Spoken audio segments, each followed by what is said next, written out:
আমি আজকে এই লাইভটা শুরু করছি একটি খুবই মর্মান্তিক দুঃখজনক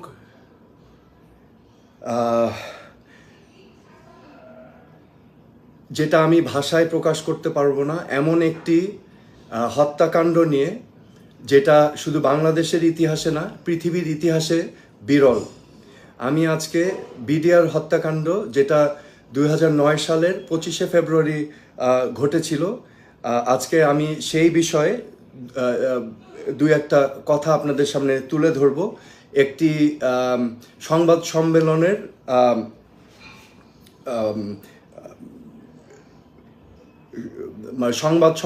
সম্মেলনের কিছু বক্তব্য নিয়ে আমি আজকের এই লাইভটা করতে চাচ্ছি। আপনারা জানেন যে 25শে ফেব্রুয়ারি 2009 সালে আমাদের বাংলাদেশ সেনাবাহিনীর উজ্জ্বল নক্ষত্র, বীর অফিসার বৃন্দ, যারা আমাদের বাংলাদেশের সম্বল ছিলেন, যারা বিচক্ষণ ছিলেন, যারা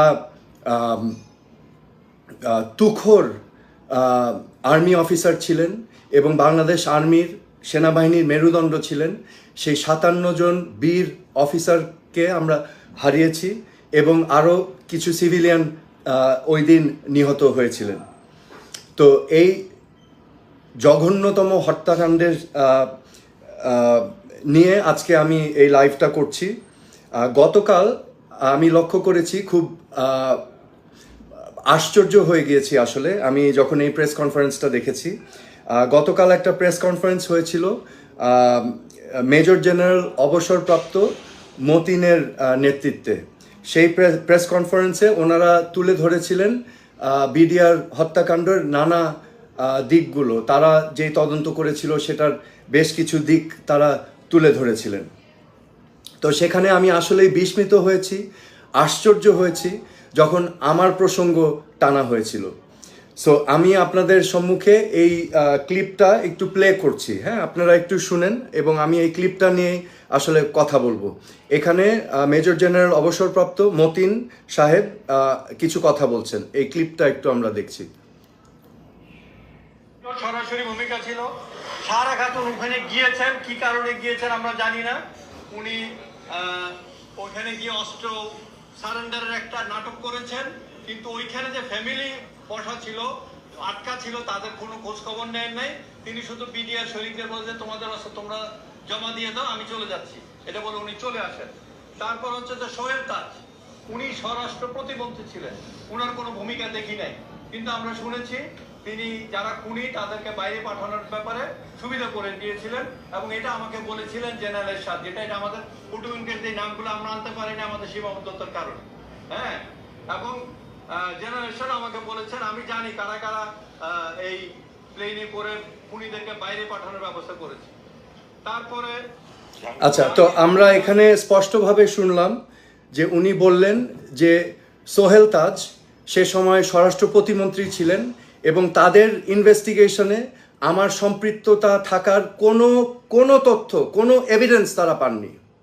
কিন্তু উনি আবার পরবর্তী সেন্টেন্সে বললেন যে উনি শুনেছেন জেনারেল এরশাদের কাছ থেকে, যেটাকে বলা হয় হিয়ারসে এভিডেন্স।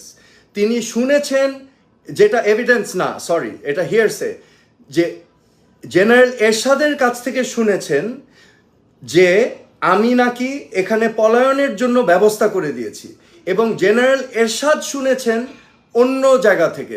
তার মানে হিয়ারসের উপর হিয়ারসে। এবং এই স্টেটমেন্টটার কিছু সমস্যা আছে। এখানে উনি একজন প্রয়াত ব্যক্তির হিয়ারসে নিয়ে এখানে জনসম্মুখে উপস্থাপন করেছেন। এটা ঠিক না, এটা একেবারেই ঠিক না। এটা হচ্ছে একজন মানুষকে উইদাউট এভিডেন্স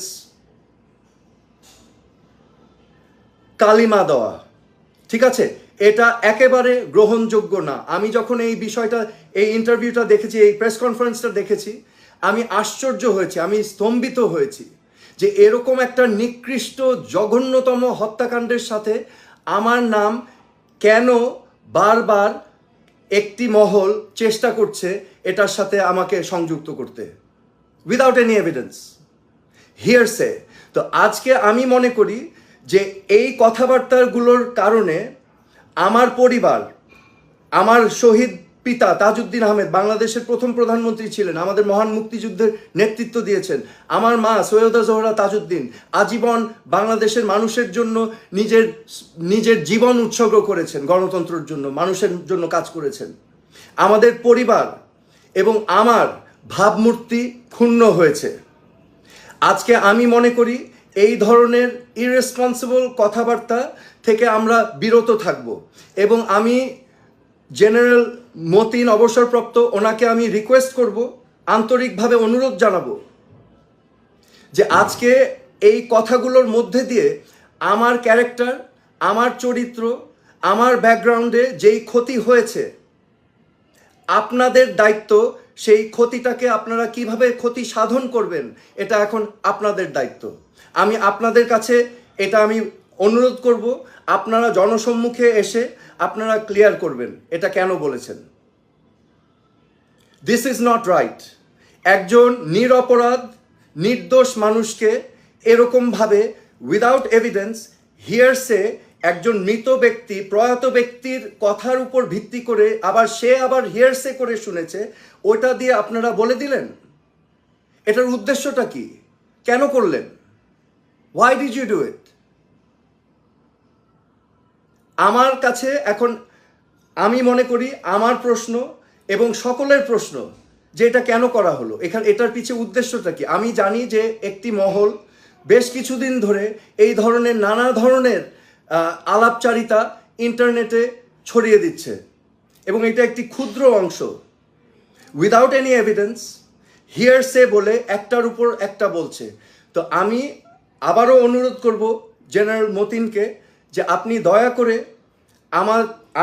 আমার পরিবারের ভাবমূর্তি যাতে ক্ষুণ্ণ না হয়, আপনারা অতি শীঘ্র পদক্ষেপ নেবেন,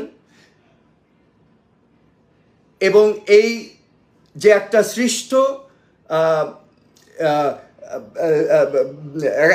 সৃষ্ট যে কাল্পনিক একটি তথ্য আপনারা উপস্থাপন করলেন, এটাতে যে ক্ষতি হলো সেই ক্ষতি সাধন করার কল্পে আপনারা যথাযথ ব্যবস্থা গ্রহণ করবেন, সেটাই আপনাদের কাছ থেকে আমি কামনা করছি আজকে। এবং আমি পরিশেষে বলতে চাই, আজকে এই বক্তব্যের শেষে আমি আপনাদেরকে সুস্পষ্টভাবে বলতে চাই, আমি বারবার বলে এসেছি, আমি এই বিডিআরের হত্যাকাণ্ডের সঠিক তদন্ত চাই, এবং সঠিক ঘটনা যেন উদ্ঘাটন হয় সেটা আমিও চাই। আমি চাই এই সেনা অফিসার সহ যারা সেদিন মৃত্যুবরণ করেছেন, যাদেরকে হত্যা করা হয়েছিল, তাদের পরিবার যাতে জাস্টিস পায়, এবং সর্বোপরি বাংলাদেশের যেই ক্ষতি হয়েছিল, বাংলাদেশের সকল মানুষের জানার অধিকার আছে, সত্যটা যেন উদ্ঘাটন হয়। এখন সত্যটা কোথায় যাবে সেটা তো আমি বলে দিতে পারবো না, আপনি বলে দিতে পারবেন না, কিন্তু আমি কনফিডেন্ট সত্য বের হয়ে আসলে এখানে আমার কথাগুলো, যেটা আমি বারবার বলছি, যে জাস্টিস যদি আসে এবং সত্য যদি বের হয়ে আসে, তাহলে সত্যই হচ্ছে আমার সবচেয়ে বড় ঢাল। আমি ভয় পাই না, কারণ সত্যই হচ্ছে আমার ঢাল, এবং আমি চাই সত্যটা বের হয়ে আসুক, এই ফ্যামিলিগুলো যাতে তারা জাস্টিস পায়, এবং বাংলাদেশ যাতে জানতে পারে আসল ঘটনাটা কি। কারণ সেনাবাহিনীর মেরুদণ্ড ভেঙে দেওয়া হয়েছিল সেদিন। এরকম ঘটনা যেন বাংলাদেশে আর কোনোদিনও না ঘটে, সেজন্য আমাদের এটার সঠিক তদন্ত, সঠিক বিচার প্রয়োজন।